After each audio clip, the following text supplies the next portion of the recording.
What is up YouTube, and welcome back to another Etheria video, and today we're just going to be talking about what characters are worth rerolling for with the global launch.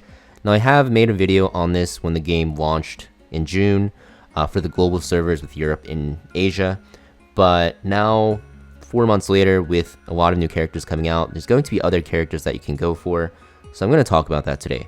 And basically, if you guys don't really like rerolling, you don't really have to, because on day 2 of the check-in, you're guaranteed one of the following legendary LD SSRs, and you're pretty much going to choose Lily if you don't have her, because she is just giga broken for progressing, and you don't really need anything else, to be honest. But in the case that you want a head start, whether it be large or small, you can definitely reroll, because you do get a lot of summons in this game, especially at the beginning. And the reroll process is about like 15 minutes, which I do have a video on from like June if you want to check that out, where you want to play until to reroll. So basically, if you end up getting any of these 9 LD SSRs, you have Doki Doki, Mio, Messiah, etc., up to Shadow Sanya, the light, the hourglass, and the star, like the dark ones, then you want to just keep that account, and you'll be able to use your selector on something else. All of these are very good. There's not any that are bad.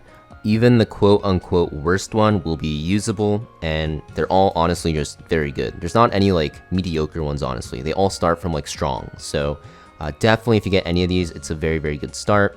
I wouldn't really recommend targeting any of these from your reroll, because the rates on these is pretty low. It's like 1/3 of the chance out of the other SSRs, so you're just at a disadvantage when rerolling for it. Back when the game first started, people did reroll for Lily because there was no selector, but also there was a diluted pool of characters, so it's easier to get her. But for the most part, you know, you're definitely going to want to keep any account with the LDSSRs.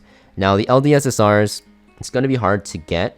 If you actually reroll enough and do get one, like I said, you want to keep it. But if you're getting tired of rerolling, then there's a lot of RGB SSRs that are also very good, which I'll end up talking about. So basically, the first one that I want to talk about is Giada. So Giada recently got buffed when she was already very good.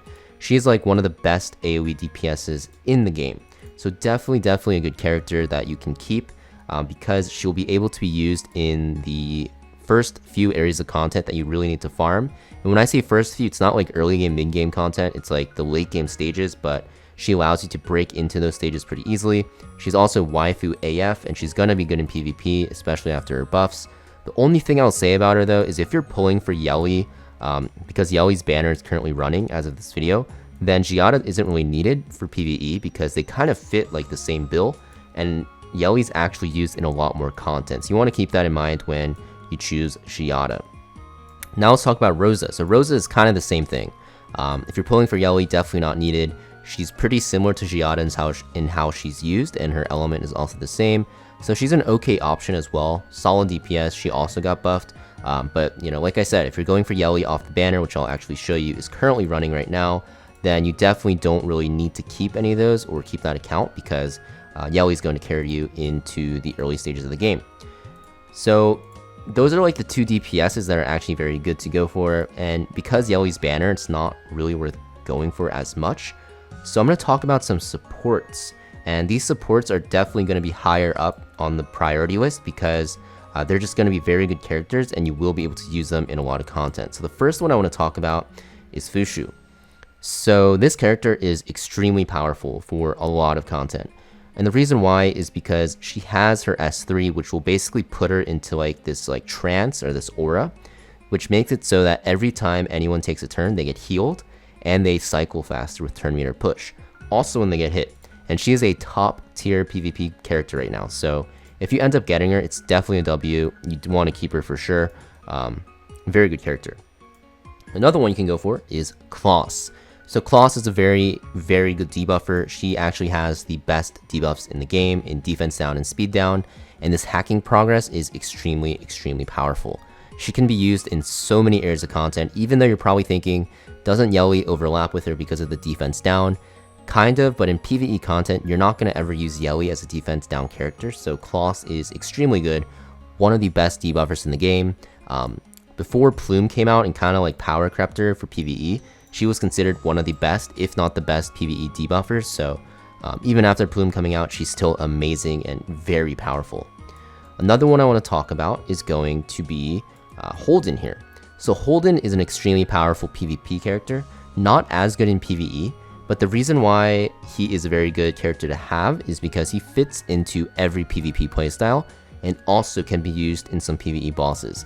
This character is a little bit lower on the priority list because he requires more heavy investment, but he's still a very powerful character by no means. Another support that is very good that you could reroll for, or keep if you get her on your reroll, is going to be Nymphonial. So she was actually a recent character, and this character is super strong, also recently got buffed.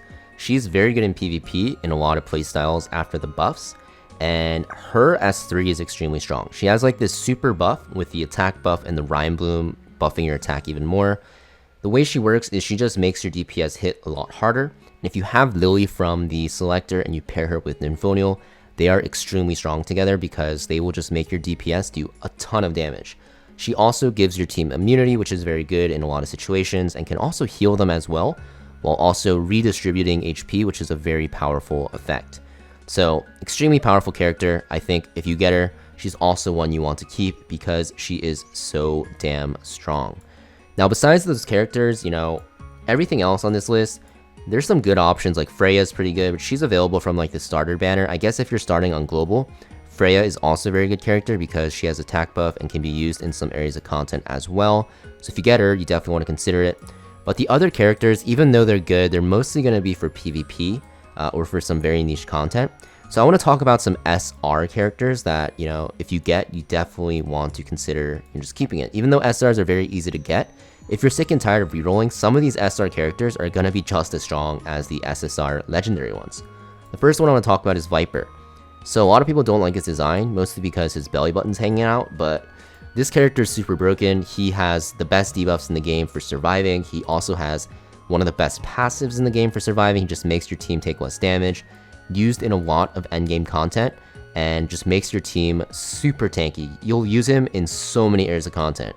Whenever you're finding that your team is like dying too fast, you just bring in Viper and you're good to go. Even though he doesn't heal, he just mitigates so much damage for your team.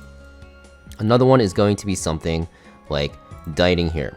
So if you're not pulling for a DPS, such as like Yelly off her banner, then this character is the best free-to-play DPS in the game. Of course, Yelly, Lilium are going to be better than him, but they're SSR, like, you know, Apex SSRs, LD SSRs, so they're a lot harder to get. But this character does like comparable damage to them, which is insane. He does extremely high burst damage, and just regular single target, he does okay. If you have Lily with him, which you will from the selector, this character just ends up being a god tier DPS. So if you get him, definitely a keep. This character is super strong. Another one I want to talk about is Catchy the Guard. So Catchy the Guard, very underrated now. I think like he was overrated before, now he's like kind of underrated. But he can be slotted into everywhere. So you can have like Lily, you can have Catchy the Guard, you can have Dieting on your team, you can have a healer on your team, that's 4 slots. You can just bring them into every 4-man content. If you're bringing them into 5-man content, you just, you know, add +1 that you need. This character has super high defensive capabilities, defense buff, immunity buff, and also puts speed down on the boss, which is very good. But the main thing is his defense buff and the immunity, which makes it so that you don't get CC'd at all from PvE content. Really good character, definitely one you want to consider, just extremely powerful. And I'm going to talk about an R character, although like you should never base your reroll off it. But if you end up getting Vice, this character is a must-have. God tier PvE unit. I'm not even like memeing. The taunt is like going to disable bosses basically. So, you know, if you get a reroll and you get Vice, +1 to that, he's going to be a very good option.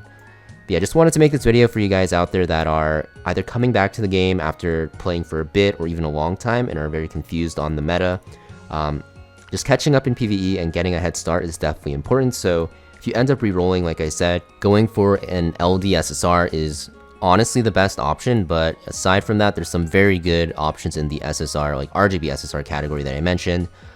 Even like some PvP characters such as Tiamat and like Ra, who are very good.